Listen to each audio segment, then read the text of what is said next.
Hello, and welcome. Today, we're diving into the fascinating world of Arabic grammar, specifically focusing on relative pronouns.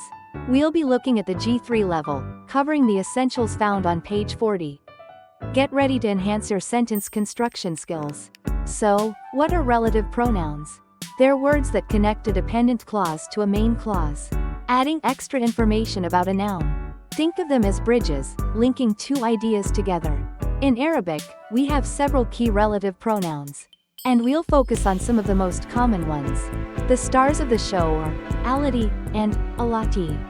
Alati is used for masculine, singular nouns, and alati is used for feminine singular nouns.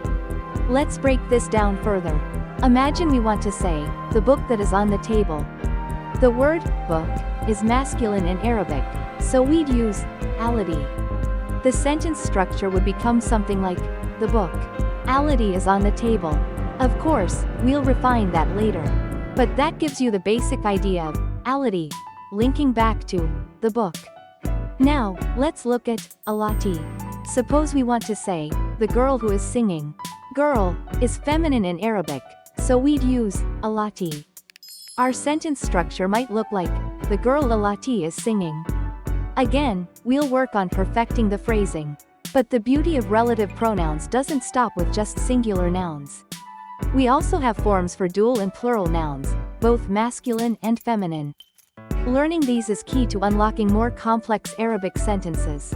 Connecting sentences with relative pronouns is all about building on existing knowledge. You'll already know how to form simple sentences. Now, we are simply adding an element to provide additional detail. This element is the relative clause. The most important thing to remember is the agreement.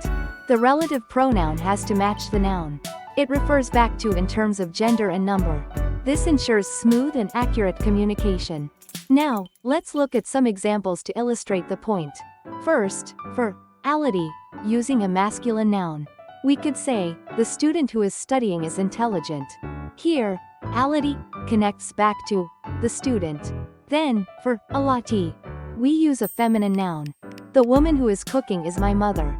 Here, alati refers to the woman. Let's also consider how we would construct such sentences. Begin with a main clause, a basic statement, such as, the house is beautiful. Then add more detail using the relative clause. Like, the house that I bought is beautiful. See how it fits together. Practice is your best friend when learning Arabic. The more you use these relative pronouns, the more natural they'll become. Try constructing your own sentences, using alati and alati. Experiment with different nouns and verbs. Don't be afraid to make mistakes, that's how we learn. As we delve deeper into Arabic, you'll discover more nuanced uses for these pronouns. But this overview provides a solid foundation. Remember to consult your textbook on page 40. For more comprehensive examples and exercises. Keep practicing, and you will see your Arabic skills flourish. So, to recap, relative pronouns connect clauses, providing extra details about nouns.